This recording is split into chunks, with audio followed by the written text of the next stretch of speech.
നാട്ടിൽ നിന്ന് കടൽ കടന്നു വന്നിട്ട് മരിച്ചവരെ പോലെ ജീവിക്കുന്ന കുറേ മനുഷ്യന്മാരുണ്ട് ഇവിടെ. അവരെ നമ്മൾ പ്രമാണി എന്നൊക്കെ വിളിക്കുന്ന പോലെ ആലങ്കാരികമായിട്ട് പ്രവാസി എന്ന് വിളിക്കുന്നതേ ഉള്ളൂ.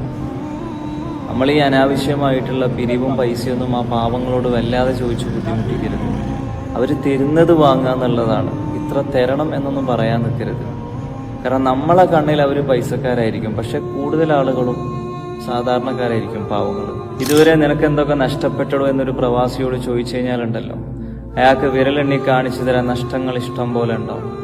സ്വന്തം വീട്ടുകാരുടെ സന്തോഷത്തിന് വേണ്ടിയിട്ട് ഒറ്റയ്ക്കിരുന്ന് സങ്കടപ്പെടുന്ന ജീവിതമാണത്.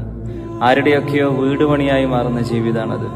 ആർക്കൊക്കെയോ ചികിത്സയായിട്ട് മാറുന്ന ജീവിതമാണത്. നമ്മളെപ്പോലെ ഇൽമ പഠിക്കുന്ന വിദ്യാർത്ഥികൾക്ക് ഭക്ഷണമായി മാറുന്ന ജീവിതമാണത്. സങ്കടങ്ങൾ വേറെ ജീവിക്കുന്ന പതിനായിരങ്ങൾക്ക് സമാധാനമായി മാറുന്ന ജീവിതമാണത്. അവരെയാണ് നമ്മൾ പ്രവാസി എന്ന് വിളിക്കുന്നത്. അതുകൊണ്ട് ഒരിക്കലും ഒരു പ്രവാസിയെ പുച്ഛിക്കാൻ നിൽക്കരുത്.